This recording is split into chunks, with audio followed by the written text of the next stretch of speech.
మంచులక్ష్మి మేము సైతం అనే సామాజిక సేవా కార్యక్రమానికి స్వీకారం చుట్టి ఒక రియాలిటీ షోగా ఒక ప్రముఖ ఛానల్ కోసం కార్యక్రమాలు నిర్వహిస్తున్న సంగతి తెలిసిందే. ఈ కార్యక్రమంలో పలువురు టాలీవుడ్ సెలబ్రిటీలను భాగస్వామ్యం చేసి నిధులు సేకరించి అనేక సామాజిక కార్యక్రమాల కోసం వినియోగిస్తోంది మంచులక్ష్మి. కొద్ది రోజుల క్రితం కూకట్పల్లిలోని మంజిరామాల్లో హీరోయిన్ రకుల్తో కూరగాయలు అమ్మించింది. ఇప్పుడు ఈ లిస్టులో రానా కూడా చేరడంతో రానా చేత రైతు బజార్లో మూటలు మోసే కూలీగా రానాను మార్చివేసింది మంచులక్ష్మి. ఈ మధ్య బాహుబలి 2లో తన భయంకరమైన దుష్ట పాత్రను చూసి ఏ అమ్మాయి తనను పెళ్లి చేసుకోదు అని రానా కామెంట్ చేసిన నేపథ్యంలో వ్యక్తిగతంగా తాను ఎంత మంచివాడినో అందరికీ తెలియజెప్పడానికి రానా ఇలా బరువులు మోసే కూలివాడిగా మారాడు అనుకోవాలి. ఈ మధ్య చెన్నైలో వరదలు వచ్చినప్పుడు కూడా బాధితుల మధ్యకు వెళ్లి సేవలు చేశాడు రానా.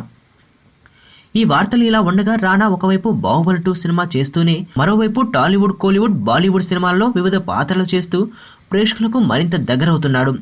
లేటెస్ట్ గా కోలీవుడ్ డైరెక్టర్ బాలా డైరెక్షన్ లో రానా మరో సినిమా చేయబోతున్న నేపథ్యంలో వెరైటీ పాత్రలకు చిరునామా అవుతున్నాడు రానా. నా కూతుర్ని కిడ్నాప్ చేశారు రిషి. నా కూతుర్ని వెతికి పెట్టగలవా? ఎవరినో పెళ్లి చేసుకొని వెళ్ళిపోయింది. ఇప్పుడు వాళ్ళ కూతురు కిడ్నాప్ అయితే నీకేంట్రా? 2 months బ్యాక్ ఒక చిన్నపిల్ల కిడ్నాప్ అయిందండి. కిడ్నాపా? ఎప్పుడండి?